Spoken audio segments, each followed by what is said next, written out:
कराची वाले कुर्बानी का बकरा बन रहे हैं। कराची की के-इलेक्ट्रिक की जो नाअहली है वो कराची वाले उसको भुगत रहे हैं। 200 अरब रुपए की सालाना सब्सिडी हुकूमत अदा कर रही है सिर्फ के-इलेक्ट्रिक की नाअहली की बदौलत। अमीर जमात इस्लामी कराची मोनम जफर साहब ने हमें ज्वाइन किया, उनसे इस बारे में मजीद बात करेंगे। मोनम साहब, अंधेर नगरी चौपट राज है, कराची वाले बिजली को तरस गए और के-इलेक्ट्रिक में सिर्फ 9% शेयर होल्डर्स काबिज हैं इंतजामी उमूर पर, और इसी नाअहली पर 200 अरब रुपए की सालाना सब्सिडी हुकूमत को देनी पड़ रही है। क्या कहेंगे? देखिए, के-इलेक्ट्रिक इस वक्त प्राइवेट सेक्टर का बिजली पैदा करने वालों में सबसे बड़ा माफिया है, जो बिजली पैदा नहीं कर रहा लेकिन उसको हुकूमत 200 अरब रुपए की सब्सिडी दे रही है। और कौम से ये वादे किए गए थे निष्कारी करते हुए, प्राइवेटाइज करते हुए कि लोड शेडिंग का खात्मा होगा, आवाम को सस्ती बिजली मिलेगी। ये सारे झूठे वादे थे जो वादे किए गए, और आज के-इलेक्ट्रिक कराची के अवाम के लिए अजाब बना हुआ है। सर्दी के दिन है, इसके बावजूद 12-12 घंटे 14-14 घंटे आबादियों में लाइट जा रही है, लोड शेडिंग हो रही है, और फिर उस पर तुर्रा इम्तियाज ये कि आप फिर ये कहते हैं कि 68 बिलियन रुपए उन लोगों से रिकवर किए जाएंगे कि जो ऑलरेडी जो सार्फिन पैसे अदा करते हैं बिजली के बिलों के। और ये 68 बिलियन रुपए किस चीज के हैं? ये 68 बिलियन रुपए के-इलेक्ट्रिक ये कहती है, ये नेपरा के अंदर दरखास्त ने जमा कराई है कि कराची के अंदर जहां बिजली चोरी होती है और जहां जो है वो कुंडा लगा हुआ है, जहां बिल अदा नहीं किए जाते, वो रकम 68 बिलियन रुपए बनती है। इनका ये कहना है। हमने तहकीक करवाई नाज़ाबाद की एक IBC की, जहाँ के 19 बिलों की तहकीक से पता ये चला कि 70 करोड़ रुपए उन 19 जो है वो बिलों पर जो है वो लाए गए हैं। और वो 19 बिल ऐसे हैं या 19 जगह ऐसी हैं कि जहां लोग जो है वो पिछले 10 साल से 12 साल से बिल अदा नहीं कर रहे। तो ये कैसे मुमकिन है कि लाइट भी आती रहे और आप 70 करोड़ रुपए, ये तो मैं सिर्फ एक IBC की बात कर रहा हूँ कि जहाँ के 19 बिल हमने नेपरा के अंदर पेश किए। जमात इस्लामी नेपरा के अंदर कराची का मुकदमा लड़ रही है। ये जुल्म खत्म होना चाहिए, शहर से लोड शेडिंग का खात्मा होना चाहिए, और शहर के लोगों को सस्ती बिजली मुहैया होना चाहिए। तो और डायरेक्ट NTDC से शहर की बिजली के लोगों को बचत हुई है, जो बचत आने वाले दिनों में बिजली के बिलों के अंदर रिफ्लेक्ट होगी। तो अगर NTDC के जरिए पूरे मुल्क को बिजली मिल सकती है तो कराची को क्यों नहीं मिल सकती? अभी भी 1100 मेगावाट कराची को बिजली NTDC से मिलती है, और इसके अंदर गुंजाइश मौजूद है। के-इलेक्ट्रिक से खत्म होना चाहिए ट्रांसमिशन। के-इलेक्ट्रिक के बोसीदा प्लांट हैं, 40-40 साल पुराने प्लांट हैं, इन्होंने जनरेशन के अंदर इजाफा नहीं किया, जनरेशन कम हुई है। पिछले 19 बरस में जनरेशन कम हुई है, जबकि इनके सार्फिन में 18 लाख सार्फिन थे जो आज 38 लाख सार्फिन हो गए हैं। लेकिन इनकी सूरत यही है कि कराची के लोग जेबों पे ढक्कन डालो, बिल पूरे दो और बिजली ना दो। तो इस जुल्म का खात्मा होना चाहिए, कराची के लोगों को रिलीफ मिलना चाहिए। जमात इस्लामी इसके खिलाफ जद्दोजहद कर रही है, हम एहतजाज करते हैं, धरने दिए हमने, और पूरे मुल्क में अगर IPPs का मसला था तो जमात इस्लामी की लीडरशिप ने उस मसले को उठाया है। और आज वो हुकूमत जो कल तक ये कहती थी कि IPPs से बात नहीं हो सकती, IPPs के खिलाफ अगर हाथ डाला जाएगा तो उसके नतीजे के अंदर इन्वेस्टमेंट रुक जाएगी, आज वही हुकूमत IPPs से मुआहदों पर नजरसानी करने पर मजबूर है। लिहाजा के-इलेक्ट्रिक को भी लगाम डालने की जरूरत है। NTD से बराह रास्त कराची को बिजली दी जाए ताकि लोड शेडिंग का खात्मा हो, कराची के शहरियों को सस्ती बिजली मुहैया हो सके। बिल्कुल, ताकि कराची के शहरियों को सस्ती बिजली मिल सके। मोनम साहब, आपने कहा कि जनरेशन बढ़ी नहीं है, कम हुई है। कैसे बढ़ेगी जब 9% जो शेयर होल्डर्स हैं वो इंतजामी उमूर पर के-इलेक्ट्रिक के काबिज होंगे, तो फिर कैसे के-इलेक्ट्रिक परफॉर्म कर सकेगा? और इस तरह के जो शेयर होल्डर्स हैं, सितम यह है कि जब उनसे SECP की जानिब से शेयर होल्डर्स की तफसीलात मांगी जाती हैं, शेयर्स की तफसीलात मांगी जाती हैं, तो उस पर एक तो खुद भी शेयर्स की तफसीलात फराहम नहीं करते, फिर दूसरे जो ग्रुप से उनको भी, तो दूसरे शेयर होल्डर्स हैं उन्हें भी मना करते रहे कि ये शेयर्स की तफसीलात ना दें। इस पर क्या कहेंगे? देखिए, मैंने आपको बताया है ना, ये सबसे बड़ी माफिया का किरदार अदा कर रही है। और हमारे अफसोस की बात यह है कि सारी हुकूमतों ने इनको सपोर्ट की है, जितनी भी हुकूमतें हैं। आप देखें ना, पीपल्स पार्टी की हुकूमत में अल-जुमैया ग्रुप जो है वो, उससे जो है वो अल-अबराज ग्रुप को दे दिया गया, और उसके अंदर MKM भी पार्टनर थी। उस वक्त MKM हुकूमत का हिस्सा थी। जमीन ग्रुप की तो नाअहली है मुनम साहब, जो जिसकी वजह से 200 अरब रुपए की सब्सिडी देनी पड़ रही है हुकूमत को।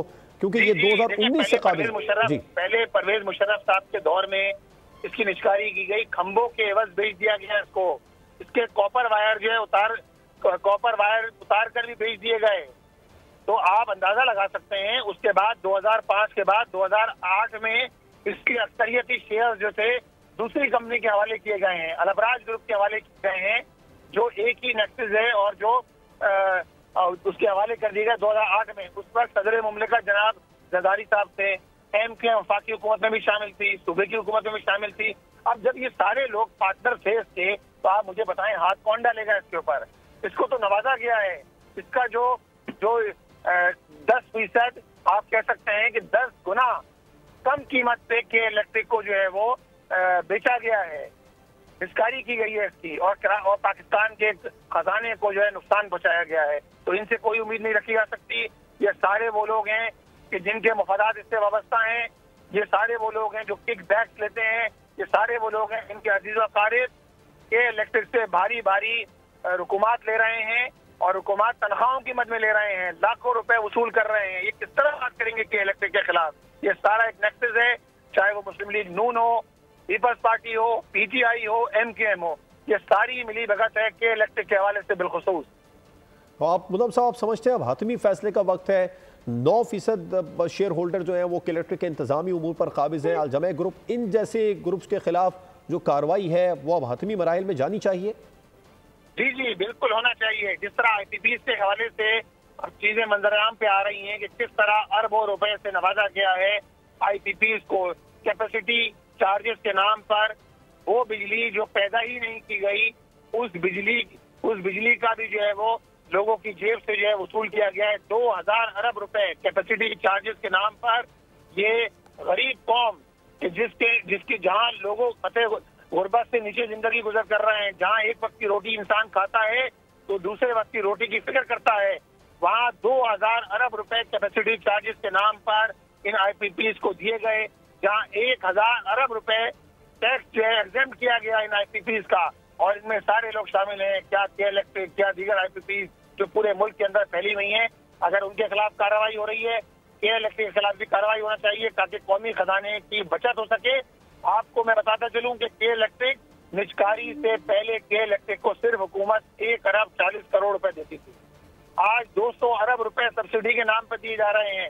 आप देखिए कहां से कहां पहुंच गए, कहां 1 अरब 40 करोड़ और कहां 200 अरब रुपए।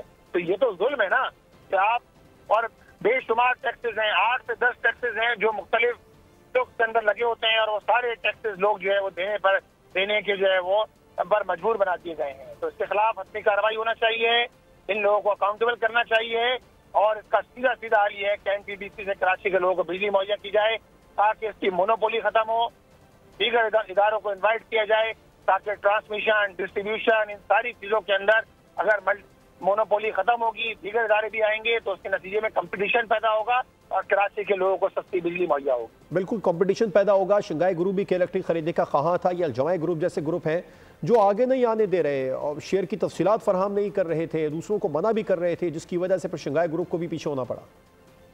ये इतने पावरफुल कैसे हो गए? सवाल ये है ना, ये पाकिस्तान का एक दिफाई नौयत का इदारा है।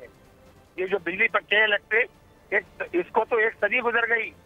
ये अंग्रेज के दौर से के इलेक्ट्रिक सप्लाई कॉर्पोरेशन था, उसके बाद में के हुआ, और दिफाई नौयत का इदारा इतना बड़ा कैसे हो गया कि वो रियासत से बड़ा हो गया, वो रियासत के अंदर रियासत हो गया।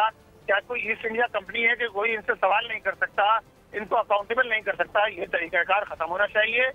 और सारे लोग जो एक पूरा शैतानी इत्तेहाद है, जो नेपरा, के इलेक्ट्रिक और इसी तरह हुकूमतों का इत्तेहाद है, इसका खात्मा होना चाहिए। इन लोगों पे हाथ डालना चाहिए, इनको जेलों में जाना चाहिए, और सारे लोग जो इनको प्रोटेक्ट करते रहे उनके खिलाफ भी कार्रवाई करना चाहिए ताकि कराची के लोग अजियत से निकल सकें, कराची के लोग उनको सुख का सांस ले सकें। अब लोग क्या करें, लोग क्या कमाएंगे, क्या खाएंगे, किस तरह अपने बच्चों को पढ़ाएंगे, ये कैसे मुमकिन है? बिल्कुल ऐसी है। कराची के लोगों को अजियत से निकालने के लिए मुनम साहब जमात इस्लामी ने भी बहुत ज़्यादा एहतजाज किया। हम देखते रहे कराची की एक और बड़ी जमात MQM, वो भी बहुत ज़्यादा एहतजाज करती रही। लेकिन अगर आप लोग मिलकर एक प्लेटफॉर्म पर आकर एहतजाज करें तो ज़्यादा फर्क नहीं पड़ेगा। देखिए MQM तो इस वक्त फारिग है।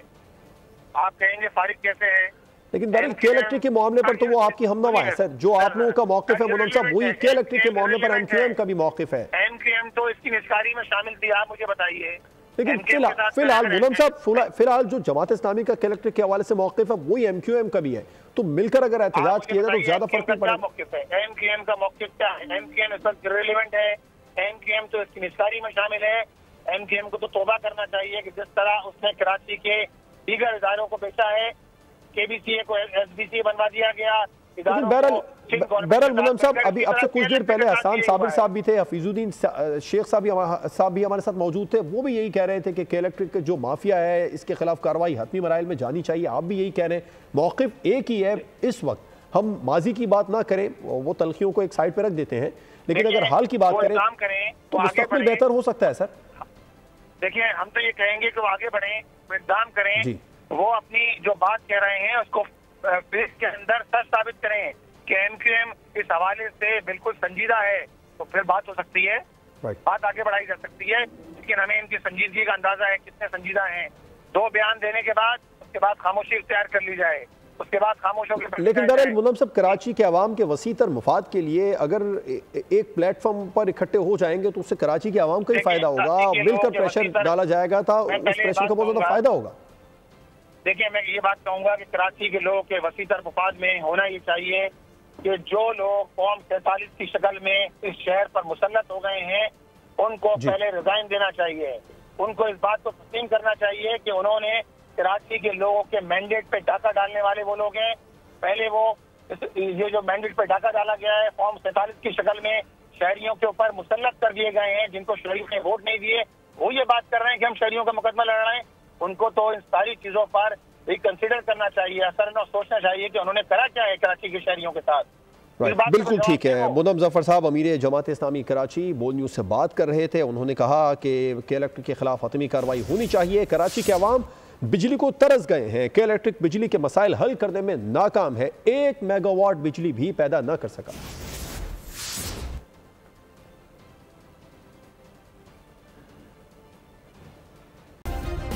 सब्सक्राइब करें और बेल दबाएं ताकि कोई खबर रह न जाए।